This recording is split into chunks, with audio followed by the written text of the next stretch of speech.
Magandang hapon sa ating lahat. Ako nga po pala si Bilibini de la Cruz. At ako nga pala si Bilibini Oco. Kami ay nagmula sa Bachelor of Secondary Education major in Filipino. Kami ay nag-aaral sa Zamboanga State College of Marine Sciences and Technology, also known as Fisheries. So ngayon, narito kami upang maibabahagi kami sa inyo ng isang programa na kung saan isa ito sa aming asignatura sa aming kurso, kung saan ay ang NSTP. NSTP, it means National Service Training Program. So, may programa kami babahagi sa inyo ay patungkol ito sa mga OSY student na kung saan i-encourage o i-ganyan namin kayo na mag-aral ulit. So, ibabahagi ni Binibining de la Cruz kung ano nga ba ang hero. So, ano nga ba ang hero? Ang hero ay higher level education or training, readiness orientation. Ang hero ay tutulong sa iyo maging mas handa papunta sa mas mataas na antas ng edukasyon. So, may inihanda kaming anim na leksyon para sa inyong mga heroes. Basahin natin. Sino ang mga heroes? Bakit nais mo magpatuloy sa pag-aaral? Paano mo mababayaran ang iyong pag-aaral? Ano ang maaari mong aralin? Saan ka pwede mag-aaral? Maganda na. So maraming salamat na dapat tayo sa Admission 1. Sino ang mga heroes? Ang mga inirekomendang pumunta sa grupo ng hero for senior high school ay ang mga nakatapos na ng grade 10, nakatapos na ng ALS Junior High School, nakapasa na sa ALS Accreditation and Equivalency Exam para sa grade 10 at may certificate of rating ng nasasabing maaari nang pumunta sa senior high school. Nakatuntong na sa senior high school ngunit hindi pa nakagraduate ng high school at wala pang senior high school diploma. So ito yung mga hero na maaaring magpatuloy sa senior high school.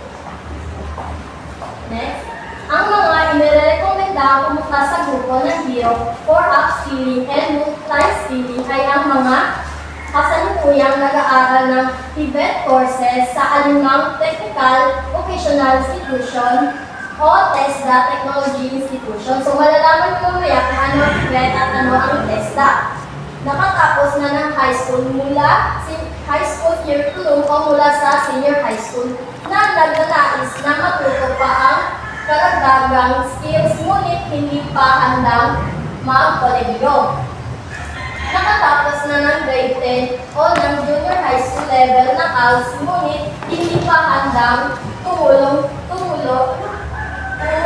sa senior high school. So mamaya malalaman nyo ang TESDA at ang TVET.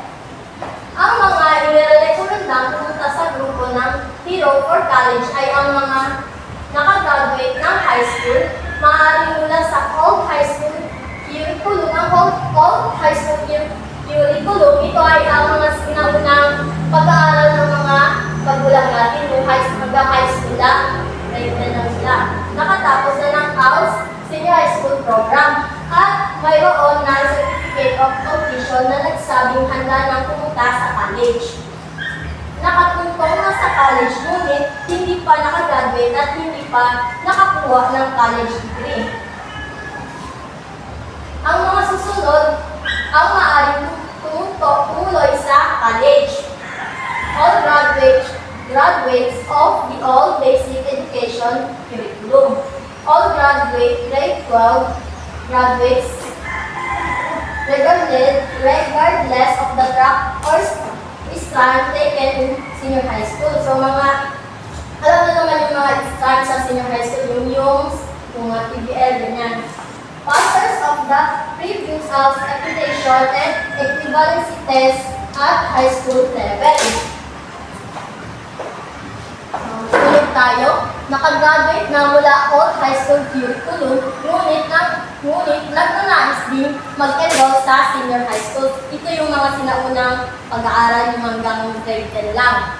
So naghihintay para sa panibagong run ng ALS ANP exam at yung nais nang maghanda papuntang senior high school. So mga malalaman nyo na ibabahagi ni Binibining Oga-Oga kung ano yung ALS. So, ayon sa mga pulisya at patakaran ng Department of Education, ang mga maaaring tumuloy sa senior high school ay ang grade 10 completer, Philippine Educational Placement Test or PEP passer or ANT test passer. High school graduates of the all basic education curriculum may enroll in senior high school in the tip of the bridging program. Kinig po tayong lahat. Ngayon ay dadako tayo sa ang mga susunod ang maaaring tumuloy sa event. Ito ay ang passers of previous ALS ANT test high school level. For those who finish to avail of TESDA scholarship, yung mga scholarship sa TESDA, for training for work scholarship program at least 18 years old by end of program, for special training for employment program, and private education student financial assistance at least 15 years old start of program. For TESPA, must be at least high school graduate or high school graduate completer. For universal access to quality tertiary education, at least 10 years basic education as graduate. So mamaya ay malalaman nyo kung ano ang mga ito na ibabahagi ni Binibining Ogaw-Ogaw. Dadako na tayo sa Mission 2. Basahin natin. Bakit nais mo magpatuloy sa pag-aaral? Para kanino o para saan ka bumabang? Ikaw, Ginoong Rodriguez, para kanino o para saan ka bumabang? Para sa pamilya. Yun na. Maraming salamat po. Bigyan ng 3 bagsak. So, sino nga ba ang hero youth? Ang ating mga hero youth ay kabilang sa populasyon na nasa 15 to 24 years old. So, karoon na yun. At kasama sa generasyon ng mga Gen Z. May competitive spirit, considered na mga digital natives. May likas na creativity, entrepreneurial mindset, girl at resilience. So yung mag-bupertas, kasama siya sa Tibet at sa TESDA. Ngayon, dadako tayo sa unang hakbang. Bakit nais mo may pagpapatuloy ang iyong pag-aaral? Para magkaroon ko ng magandang trabaho. Para magkaroon ng magandang trabaho, ikaw naman, Binibining Rodriguez.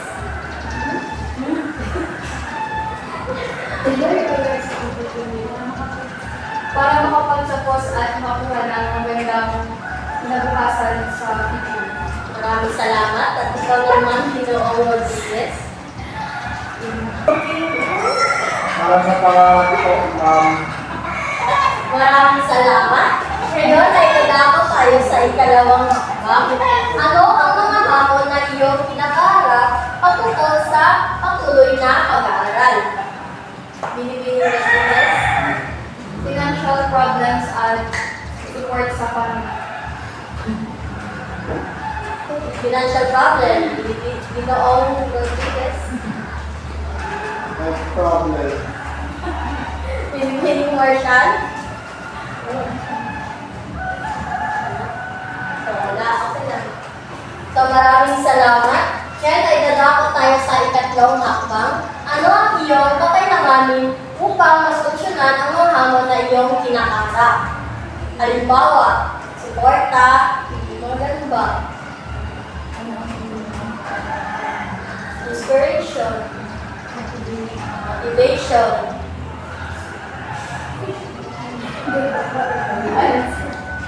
Mag-enjoy.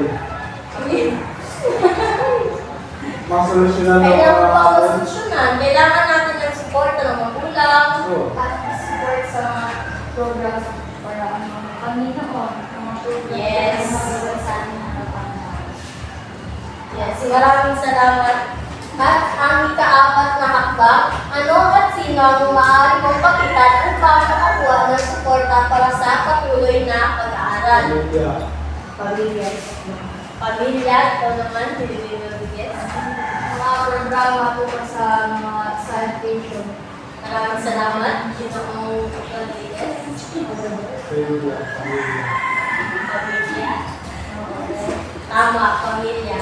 Maraming salamat at ang huling hakbang, isipin na nakapagtapos ka na ng pag-aaral. Ano ang nais mong sabihin sa nakakabata mong sarili?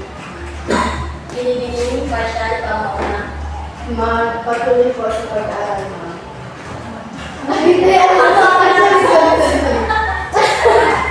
Kapag ikaw ay nakapagtapos, ano yung masasabi mo sa iyong sarili? Sawa? Malay pa or malay pero ano ba? Finally, I made it. Oo, mga anak.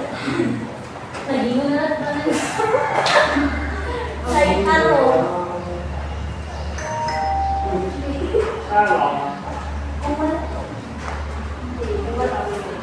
Bumari ka ng pag-binibili mo siya. Maraming salamat. Ikaw naman, Binibili Rodriguez. Ano ang nais mong sabihin sa nakakabata mong sarili? Congrats, Teacher Emily. Maraming salamat. At ikaw naman, Ginoong Rodriguez. Siyempre. Masaya kasi nakapagtapos. Sabihin sa nakakabata mong sarili. Maraming salamat.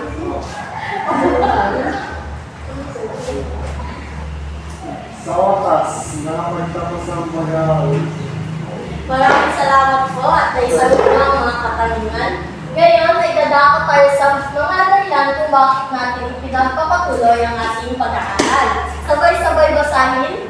Pag-asenso sa trabaho, pag-iba ng direksyon, pagiging isang halimbawa, pagtupad sa pangarap, magkakaroon ng tiwala sa sarili. So, pag-asenso sa trabaho. Kaya natin pinagpatuloy ang ating pag-aaral upang makapag-asenso tayo sa trabaho kung makapagtapos tayo ng pag-aaral. Sunod naman ang pag-iba ng direksyon. Na kung ngayon ay mahirap tayo, baka sa susunod na direksyon ay magiging maayos ang ating pamumuhay. At pangatlo, pagiging isang halimbawa. Halimbawa, kung nakapagtapos ka na ngayon, ay may mga bata na gusto din maging katulad mo. Ang pag-apat ay pagtupad sa pangarap, yung makapagtayo ng bahay, makatulong sa magulang, at pamuli ay pagkakaroon ng tiwala sa sarili. Ngayon, sabay-sabay natin basahin ang mga ito. Walang edad ang patuloy na pag-aaral. Kaya kong patunayan sa sarili ko at sa ibang tao na kaya rin.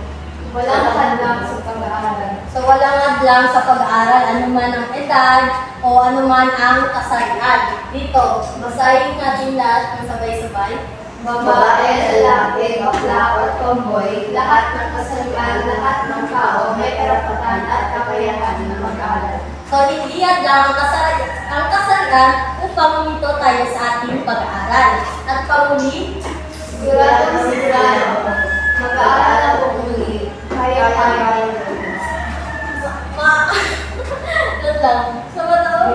Maaari niyo bang bigyan ng maaari niyo bang bigyan ng emosyon ang pagbasa dito?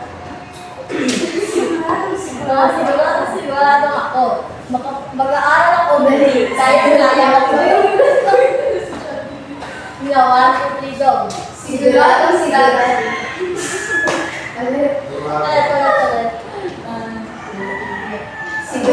Sigurado ako. Mag-aaral ako muli. Kaya ko ito. So, maraming salamat. Ngayon ay dadako tayo sa mission. May mga katanungan na tayo tungkol sa mission 2. Kung wala, ay dadako tayo sa mission 3. Paano mo mababayaran ang iyong pag-aaral?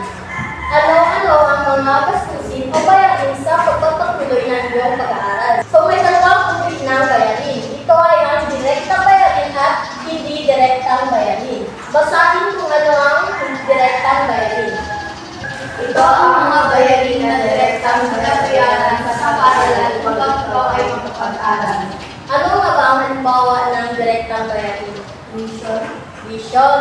Tama. Sa hindi direktang bayarin naman, ito ang bayarin na hindi mo direktang binabayaran sa paaralan, ngunit kinakailangan din pag-itunan. Halimbawa, baon, project, ano pa, yung iba pa.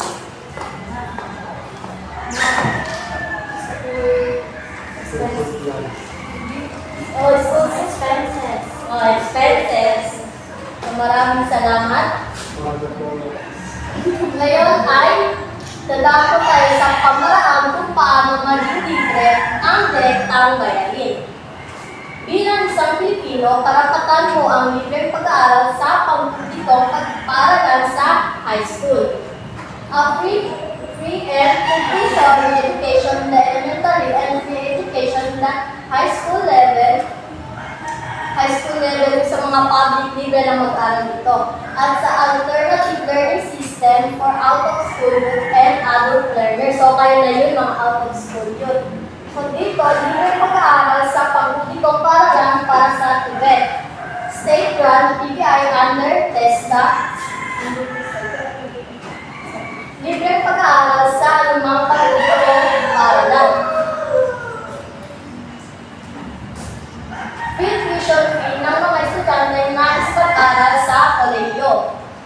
A state or local university or college exempt from paying tuition and other school fees, katulad na lamang sa Sumuri State College of Marine Sciences and Technology at sa Zamboanga Polytechnic at USU. So, basahin na natin. Mga maaaring tumulong sa iyo kapag ikaw ay nakapag-aral. Number 1, DepEd at DepEd at PED para sa senior high school. TESDA para sa TVET, CHED at para sa college, lokal na pamahalaan, non-government organizations, private organizations, faith-based institutions, at private sponsors. So sila yung mga maaaring tumulong sa iyo upang ikaw ay makapag-aral. So ngayon ay dadakot tayo sa pamaraan kung paano mag-libre at hindi libre ang direktang bayarin. Basahin ang sabay-sabay. Mga pamamaraan paano maging libre ang hindi direktang bayarin. Lumapit sa scholarship office. Halimbawa, ng scholarship office ay Dole, ano ba?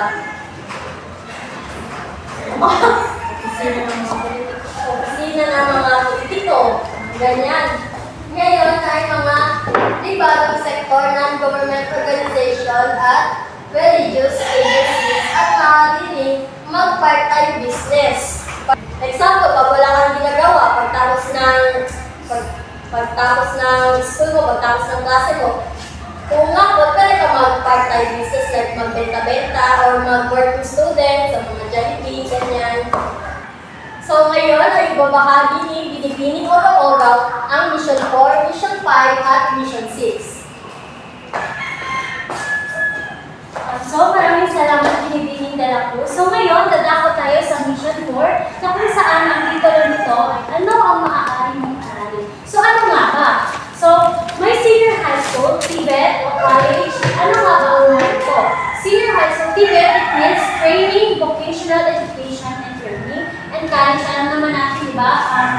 Pamilyar na sa atin kapag sinasabi natin kolehiyo or college.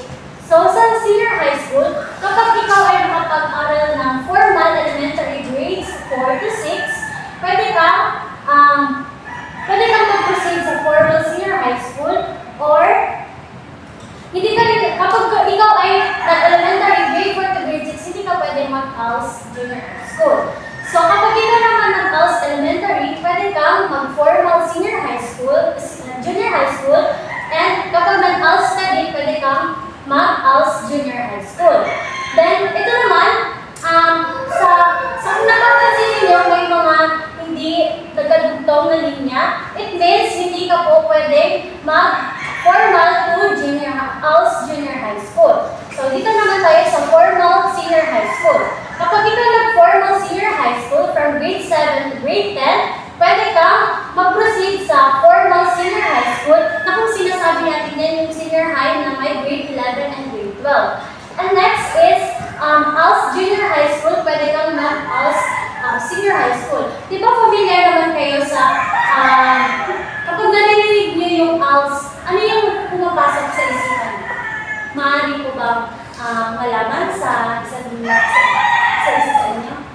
Sa'yo, Binibining Rodriguez, ano sa pumapasok sa isipan niyo? Pag sinasabi natin ALS student or ALS na tao, nag-aaral ng ALS.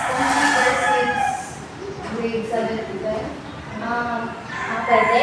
Yung ALS po is, sila po yung mga estudyante o mga learners na parang na-behind na sila. Kumbaga, nag-stop sila ng pag-aaral, kaya nag-proceed sila sa ALS kasi may gusto nilang magpatuloy sa kanilang pag-aaral. So next is, sa TVET naman, kapag gusto mong mag-TVET or sa TESDA, di ba? TESDA, meron tayong TESDA, ALS. Kung dito sa kanila is ALS, dito naman sa TESDA. So, nag-formal junior high school ka, pwede kang mag-TESDA courses. Nag-ALS junior high school ka, pwede kang mag-formal senior high school. So, tatalakayin ko dyan sa ibang mission kung ano ba talaga, kung paano talaga yung sequence, kung paano ka makapag-aral dito. So, dito tayo sa kolehiyo naman. Kapag ikaw ay nag-formal senior high school, pwede kang mag-bachelor's degree. At tulad sa amin, kami ay mga estudyante nag-aaral sa bachelor's degree. Na kung saan ang bachelor's degree ay may 4 years na course na kung saan kailangan namin yung kompletuhin. Kung hindi po kami makapag-graduate. So may tawag dyan, may pre-baccalaureate, may baccalaureate. So mamaya, tatalakayin ko ano yung dalawa na yun. So, formal senior high school or ALS senior high school, old high school. Yung mga old curriculum, diba? Yung na-mention kanina ni Binibining de la Cruz is, yung old high school is yung mga nanay natin. Like for example, sa nanay ko, nakapag-aral siya hanggang grade 10, tapos mag-proceed na agad sa college. Yun yung old high school. Pwede siyang mag-proceed sa TESDA courses. Yung TESDA courses is kapag may skills yung mga tao, pwede po pumunta sa TESDA courses na kung saan ibabahagi nila ang kanilang kakayahan sa pagluluto, marami pong courses sa TESDA kung kakakailanganin nila. So next is, ano nga ba ang senior high school? Ang senior high school ay huling 2 taon ng K-12 program na binubuo ng grades 11 at 12. Ayon sa Republic Act 10523. So, yung senior high school is, lalo yung sinasabi ng K-12 na kung saan pinapalaganap din ngayon. So, kami yung mga estudyante na kasali dito sa K-12, bago kami nagkolehiyo, dito po muna kami, grade 11 kapag hindi po kami nakakuha ng diploma dito, hindi po kami makaproceed sa kolehiyo. So, susunod,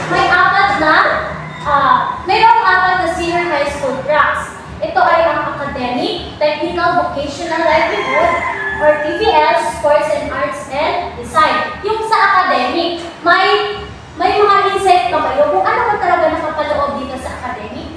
Anyone? So, wala. So, sa academic, katulad namin ni Binibining de la Cruz, dyan na pumapasok yung STEM, ULS, GAS.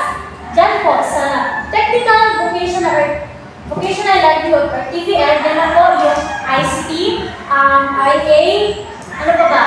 At HT yan. Maraming salamat. At yung sports, kung may skills ka din sa sports, pwede ka rin dito. Arts and design. Kung marunong ka mag-disenyo, sa pag-drawing, pwede ka dito. So, next is, pagkatapos ng 2 taon ng senior high school, ang mga estudyante ay makakuha ng senior high school diploma. Yan yung sinasabi ko kanina, bago makaproceed sa kolehiyo, dapat meron tayong senior high school diploma. Na kung saan, yan yung patunay na ikaw ay nakapagtapos ng grade 11 at grade 12. So, kapag ikaw ay nag-aaral ng technical vocational education education and training, yan yung sinasabi ko kanina, ang TVET ay maaari ka ng upskilling. So, upskilling at multi-skilling. Yung upskilling po is like, for example, nag-TESDA ka, kumuha ka ng NC2. Pwede kang mag-proceed ng NC3, pero hindi ka po pwede kumuha ng ibang courses na hindi po siya suited sa nakuha mo sa first. Kailangan patuloy NC1, sa NC2, NC3, and so on. Yung multi-skilling naman is nag-NC2 ka sa bread pastry pan basa. Yun. Pwede kang mag-proceed sa ibang courses. Yan yung sinasabi. From the word itself, multi. It means nag-multitask ka sa kukunin mo. Kapag ikaw ay maraming skills, sulat siya sa ibang mga courses. So next, anong ibig sabihin ng pangkolehiyo? Pag sinasabi natin college, pangkolehiyo, ano yung pumapasok sa isipan natin? Pinipiling mo siya. Kung para sa iyo po, ano yung ibig sa isipan niyo pag narinig niyo po ang words na college? So wala, okay naman. So, yan yung sinasabi ko kanina, yung college ko ay may 2 years course, may 4 years course. Yan na po yung dalawa, free baccalaureate or bachelor's degree. Yung free baccalaureate, katulad lamang sa paaralan namin sa ZSCMST, may mga courses kami hinahandog sa mga estudyante doon na kung saan 2 years lamang. 2 years lamang, pero kahit free baccalaureate lamang ang kanilang natapos, pwede silang makapagtrabaho. At kung habang sila ay nakapagtrabaho, pwede din silang magpatuloy sa kanilang pag-aaral. Sa susunod, ang baccalaureate. Yan na yung sinasabi ko kanina is, halimbawa kami, 4 years course kami, bachelor's degree. Pagkatapos namin makapagtapos ng 4 years course, pwede kami mag-take ng board exam na kung saan ito ay pagpatunay na ikaw ay nakapasa sa board exam. So kung isipin natin, mas maganda talaga may bachelor's degree, di ba? Kasi may maraming oportunidad na pupapasok sa atin. So next, paano kung hindi ako handang magkolehiyo at kailangan kong magtrabaho? Mayroon po bang ibang landas tungo sa pagkolehiyo? Ang sagot ko dyan ay meron po. So, kung hindi ka pa handang magkolehiyo, may maaaring tahakin ang Expanded Tertiary Education, Equivalency and Accentuation Program or ETF. So, yan po is, itong programa ay bago lamang po pinapatupad na kung saan si President Marcos po ang nagpatupad ito. Kung like for example, si Ginoong Rodriguez ay nag-work po siya sa security guard ng 5 taon. Pwede siyang kung gusto niyang mag-aral ulit, pwede siyang mag-aral sa dito sa atin sa Zamboanga, ang New Zealand ang meron ng EEAP. Yun naman ang New Zealand ang merong EEAP. Sila lamang yung nagpapalaganap dito sa Zamboanga. Kung for example, si Ginoong Rodriguez ay kailangan niya, gusto niya talagang makapag-aral ulit. Pero habang siya ay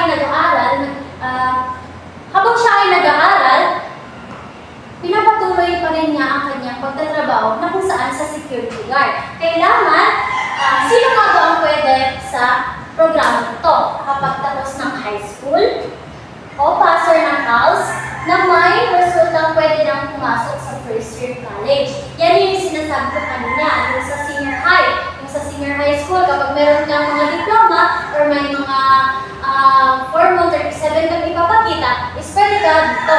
Then next, Filipino citizen na at least 20 years old. Kung si Ginoong Rodriguez ay 23 years old pataas, pwede po siya dito sa programa ito. Dapat ay nagtatrabaho sa loob ng 5 taon. Yan yung sinasabi ko kanina, kung siya ay nakapagtrabaho ng security guard ng 5 taon, pwede siyang mag-proceed dito sa programa ito. Ngunit, ang pinakamahirap lamang dito, may kamahalan po ang tuition dito. Pero sa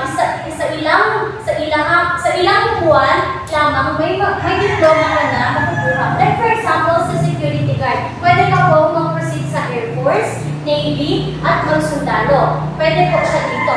Pero nga lang, malaki po ang tuition dito. Kung may magtatanong po sa inyo about dito, sabihin nyo talaga na malaki po ang tuition dito. Hindi lamang matutumbasan. Kung ikaw naman ay kayang-kaya sa trabaho mo matumbasan mo ang halaga nito, pwede ka po mag-aral dito sa ETEAP. ETEAP. So, yun lamang din. May mga katanungan po ba tayo sa Mission 4? So, wala. So, mag-proceed tayo sa Mission 5. So, saan ka pwedeng mag-aral? May dalawang uri ng paaralan meron tayo, private school at public school. Yan po ay familiar na sa atin kung saan nakikita natin kahit dito sa ating komunidad. So, ano ang typical na tawag sa mga paaralang ito? So, sa pangpubliko, senior high school, bukod sa public senior high school, tinatawag din silang DepEd Senior High School. Yan pong DepEd Senior High School, libre po dyan makapag-aral kapag ikaw ay nakapagtapos ng high school. Sa TVET naman, typical silang tinatawag ng TESDA Technology Institution. Yan yung sinasabi ko kanina. Kapag ikaw ay nakapagtapos sa TVET, pwede kang mag-proceed sa TESDA at tinatawag din silang TESDA Technological Institution, di ba? Kapag narinig na yung TESDA, may mga kapitbahay kayo dito na nag-aaral sa TESDA, dito po sila nabibilang. Public po yan siya, hindi po siya private. So sa kolehiyo naman or college, university, ang public HEIs or Higher Education Institutions ay tinatawag din state or local university and colleges. Yan na yun sinasabi ni Bining Galapos kanina ay ang PIPSU, CMST, at ang trade or ZIPSU. Sila po yung mga college na university na kung saan may mga free voucher or free tuition. Wala po tayong binabayaran. Kailangan lang po natin sa pang-araw-araw ay ang ating pamasahe, pagkain, ano pa ba, sa mga proyekto na kinakailangan natin. So, next is ang private school naman. Sa senior high school naman, ang tawag sa kanila ay private senior high school or non-DepEd senior high school. Kung sinasabi natin non-DepEd senior high school, sila po ay nagbabayad ng tuition.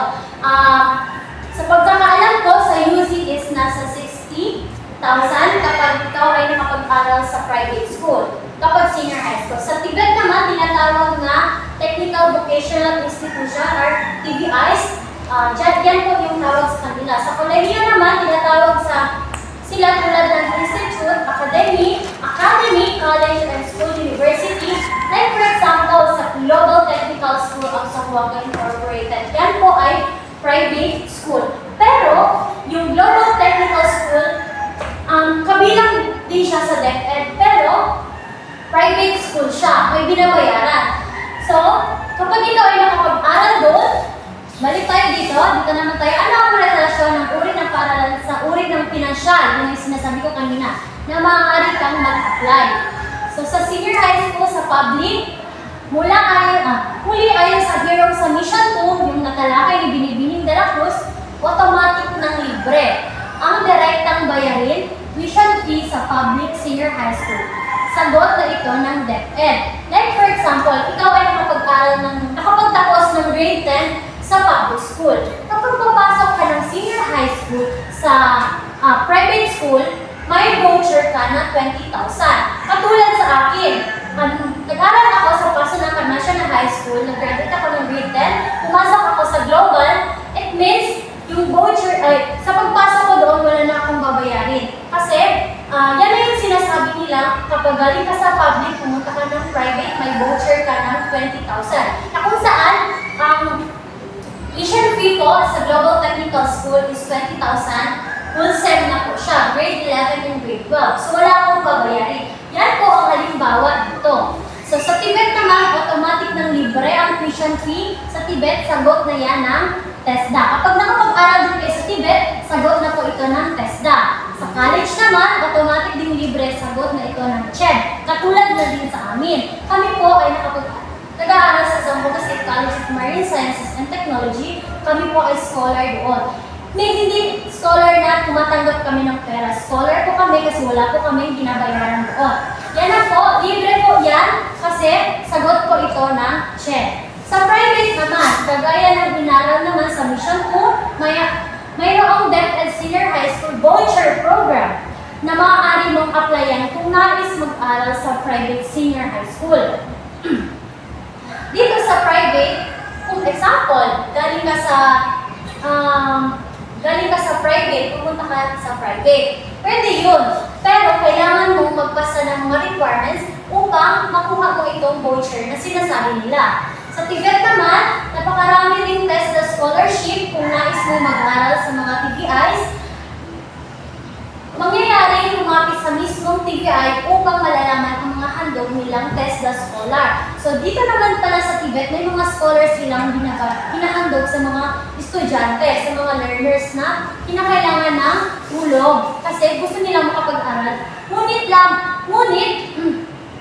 may mga maraming requirements na kailangan nilang kunin. Sa kolehiyo naman, bukod sa tertiary education subsidy na handog ng CHED, maaaring national or city-level school-based scholarship na pwede mong applyan upang makapasok sa private higher education institution. Yun na yung sinasabi ni Binibining de la Cruz kanina, pwede kang mag-apply sa DOLE, sa mga private sector, sa mga religious, may mga scholarship like katulad ko, mga scholarship ako sa church namin. So, pwede yung gamitin para makapag-aral ka dito sa private.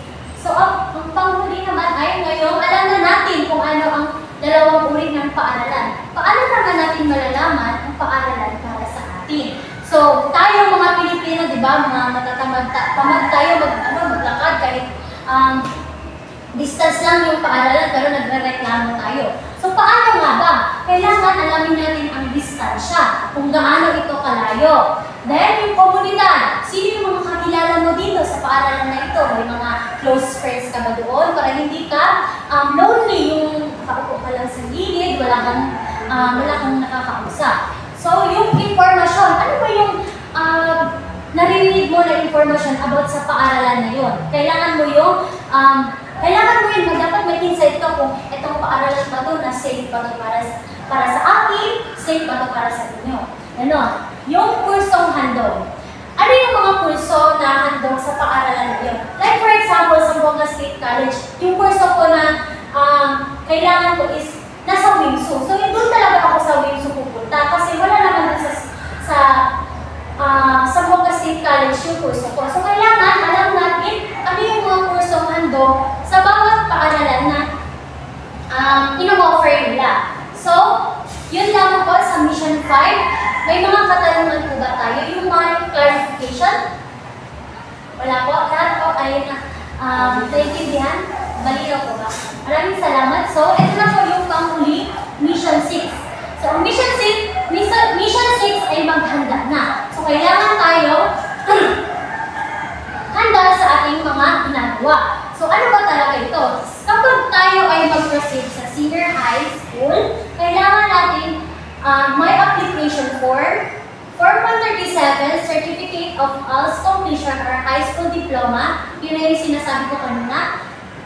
2x2 picture, Certificate of Good Moral Character, Birth Certificate. So, yan po yung mga kinakailangan natin upang tayo ay makapasok sa senior high school. Sa senior high school voucher naman, kapag kailangan natin ng voucher, kung hinahanap ko ito sa ating paaralan, kailangan natin kumuha ng Certificate of Indigency. Ang Certificate of Indigency ay makukuha ko ito sa ating mga barangay.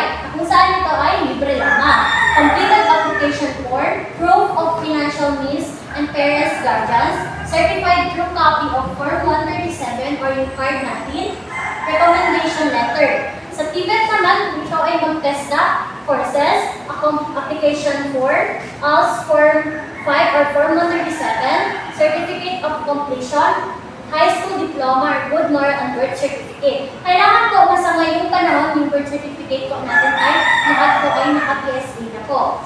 So, sa college naman, sa kolehiyo, kailangan po ng application form, certified through copy of Form 137, Good Moral. Kung ikaw ba ay ano tawag dyan? Kapag may record ka na may ginawa ka sa paaralan na hindi kaaya-aya, so hindi ka po bibigyan ng good moral. So, sa NSO naman, birth certificate, letter of application, 2 pieces of 2x2 picture, admission test. Yung admission test ko, kapag ikaw ay nagpalahiyo, kailangan, tinitake ko ito bago mag-enroll. So, kapag ikaw ay nakapasa sa admission test, pwede ka nang mag-proceed sa interview, pwede ka nang mag-test, at makapag-enroll. Then, yung recommendation letter. So, yun lamang po sa Mission 6. So, kinakailangan kung gusto natin mag-aral ulit, kailangan natin i-reflect. Ano ba talaga? Interesado ka ba talaga mag-aral? Kailangan mag-reflect ka, tingnan mo yung sarili mo sa salamin. I-reflect mo yung sarili mo. Ano ba talaga yung interesado? Interesado ba talaga ako mag-aral? Or hindi?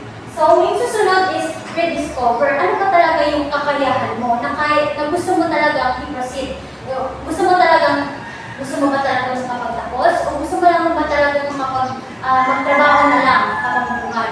So, yung reconnect. Kailangan mong mag-reconnect, like for example, sa friends mo, sa family, kailangan mong kumuha ng mga advices nila kung maghingi ka ng advices kung tama ba yung ginagawa mo at hindi. Yung rest naman, kailangan mong magpahinga bago isipin mo talaga ano yung mga decision mo sa buhay. Kasi yung pag-aaral ko ay hindi ko siya basta-basta. Kung pumapasok po tayo dito, kailangan po yung willingness natin mag-aral is nandito. So, kailangan din natin maniwala sa ating sarili kasi ito po yung parang naging motivation natin sa pang-araw-araw na ginagawa. So, yun lamang po ang aming presentasyon ngayong araw. Naway, may nakuha po kayong aral po sa aming programa. So, tinatawag ko po si Binibining de la Cruz upang ibigay niya ang kanyang huling pasasalamat. So, maraming salamat po sa inyong pakikinig at maraming salamat po dahil nag-spend po kayo ng oras dito para sa akin. So, maraming salamat at good luck.